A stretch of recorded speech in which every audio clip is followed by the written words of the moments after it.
Assalamualaikum warahmatullahi wabarakatuh. Selamat datang kembali di Mas Agus NetMath.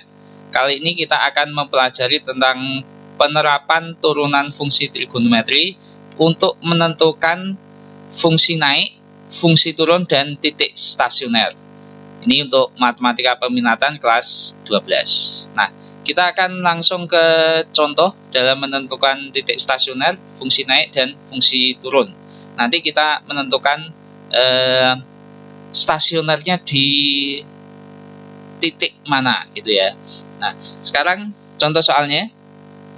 Jika diketahui fx sama dengan sin 2x dikurangi 90 derajat, tentukanlah titik stasioner pada interval mana fx fungsi naik dan fungsinya turun untuk x dari 0 derajat sampai 360 derajat. Nah, soal ini saya ambil dari buku paket matematika peminatan halaman 78 yang kemarin saya pakai untuk tugas dan banyak pertanyaan. Nah, ini kita jelaskan di video ini. Nah, penyelesaiannya kita nanti menggunakan turunan pertama fungsi trigonometri. Jadi harus mengingat kembali cara menentukan turunan pertama fungsi trigonometri. Nah, fungsi trigonometrinya fx sama dengan sin 2x dikurangi 90 derajat. Kita tentukan dulu turunan pertamanya, yaitu f aksen x. Ingat kembali ya. Kalau lupa, dibuka lagi atau dilihat lagi video tentang bagaimana cara menentukan turunan pertama fungsi trigonometri. Nah, ini sin 2x dikurangi 90 derajat. Turunan pertamanya adalah 2 cos 2x dikurangi 90 derajat. Nah, lalu langkah pertama kita tentukan titik stasionernya dulu. Titik stasioner itu dicapai saat turunan pertamanya sama dengan 0. F aksen X-nya sama dengan 0. Maka F aksen X-nya tadi ini 2 cos 2X dikurangi 90 derajat sama dengan 0. Nah, sehingga ini 2 cos 2X dikurangi 90 derajat sama dengan 0. Nah, ini menjadi suatu persamaan trigonometri. Jadi harus mengingat kembali cara menyelesaikan persamaan trigonometri kelas 11 ya. Nah, kita lanjutkan. Nah, ini untuk menyelesaikan. Nah, ini kita bagi 2 dulu. Ini 2-nya kemana kok hilang? Kita bagi 2. Nah, jadi kedua ruas dibagi 2, sehingga ini 0 dibagi 2 ini tetap 0, sehingga menjadi cos 2x dikurangi 90 derajat sama dengan 0. Nah, lalu ini mulai persamaan kosinus ya. Jadi persamaan trigonometri untuk persamaan kosinus kita tentukan 0 itu kosinus berapa. Nah, ini 0 itu sama dengan kosinus 90 derajat, sehingga ini cos 2x dikurangi 90 derajat sama dengan cos 90 derajat. Nah, lalu penyelesaiannya, ingat cara menyelesaikan persamaan kosinus.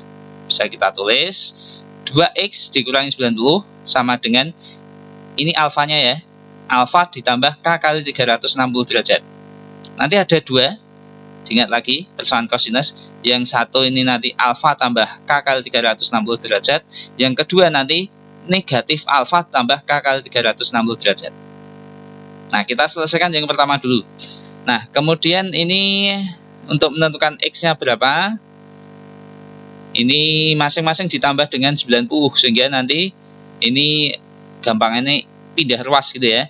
90 derajat ini tambah pindah ruas ke sini jadi 90 derajat ditambah 90 derajat menjadi 90 tambah 90 180, sehingga kita tulis 2x sama dengan 180 derajat ditambah k kali 360. X-nya berarti ini dibagi 2, 90 derajat ditambah k kali 180 derajat. X-nya berapa aja? Masih ingat ya, untuk k ini bilangan bulat, negatif 0 dan positif. Bisa dicek kalau k-nya negatif 1 memenuhi atau tidak, k-nya sama dengan 0 memenuhi atau tidak. Batasannya di sini 0 sampai 360 derajat. Ya, mana yang memenuhi? Nah, diingat kembali cara menentukan x-nya. Nah, yang memenuhi adalah saat K-nya itu 0 dan saat K-nya 1. Selain itu tidak memenuhi. Masih ingat ya? Ya, silakan nanti dibuka lagi atau dilihat lagi video bagaimana cara menentukan penyelesaian persamaan kosinus. Nah, ini untuk yang pertama.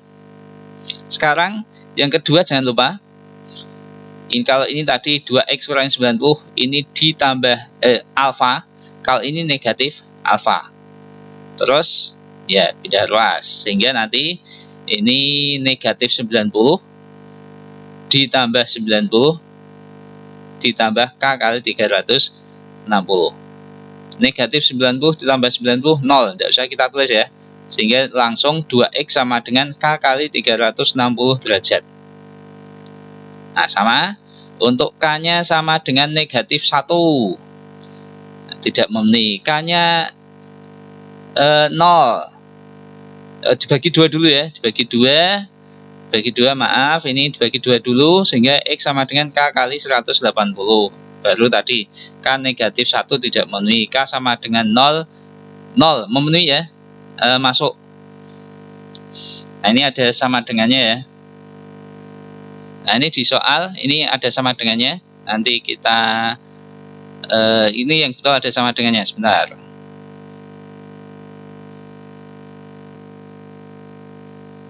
Ya, ini di soal halaman 78 buku paket ada sama dengannya ya. Sehingga ini kalau K-nya 0, X-nya sama dengan 0 berarti masuk dalam penyelesaian. Kalau K-nya 1, 180 masuk dalam penyelesaian juga. K-nya 2, 360 juga masuk dalam penyelesaian. Sehingga X-nya nah, itu sama dengan 0, 180 dan 360 derajat. Oke. Nah, jadi titik stasionernya itu dicapai saat X sama dengan 0, 90, 180, 270 dan 360 derajat.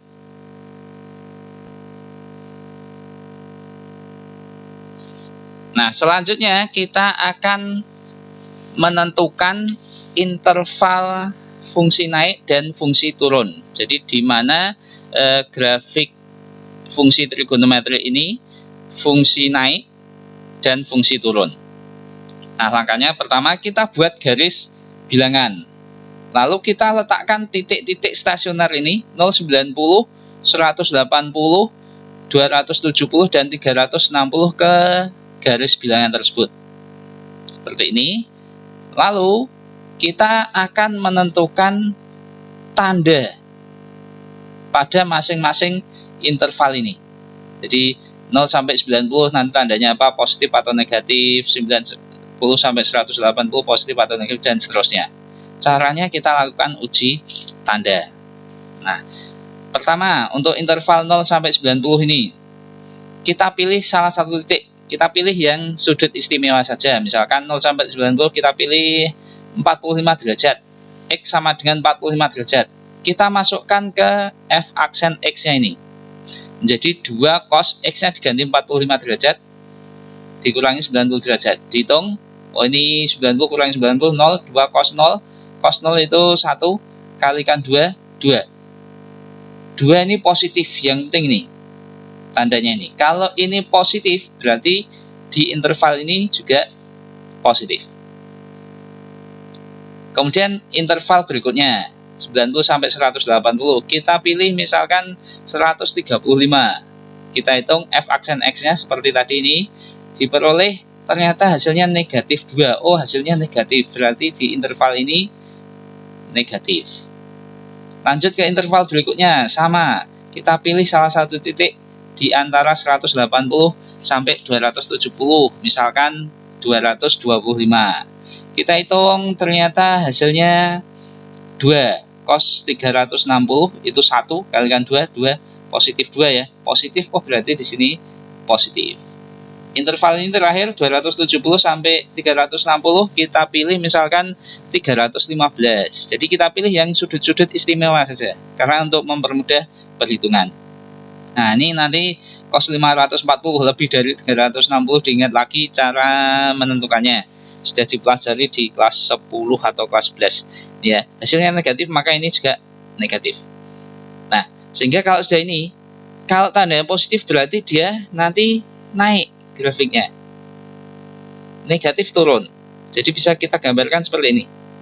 Nah, ini kalau positif naik, negatif turun, positif naik lagi, ini turun.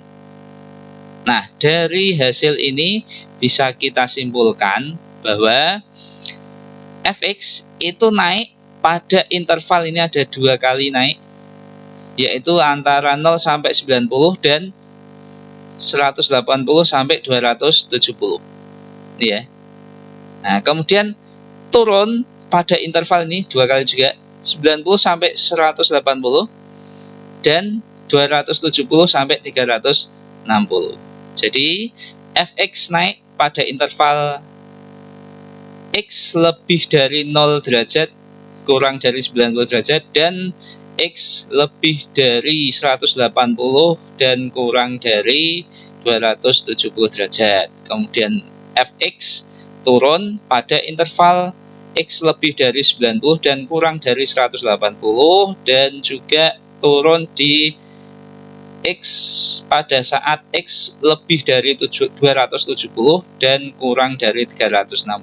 Dan tadi ini stasioner. Stasioner itu pada saat x 0 derajat, 90 derajat, 180 derajat, 270 derajat, dan 360 derajat. Ini stasioner pada saat X sekian. Kalau mau mencari titiknya ya tinggal 0 derajat masukkan ke ini, nanti Y-nya berapa. Seperti itu ya.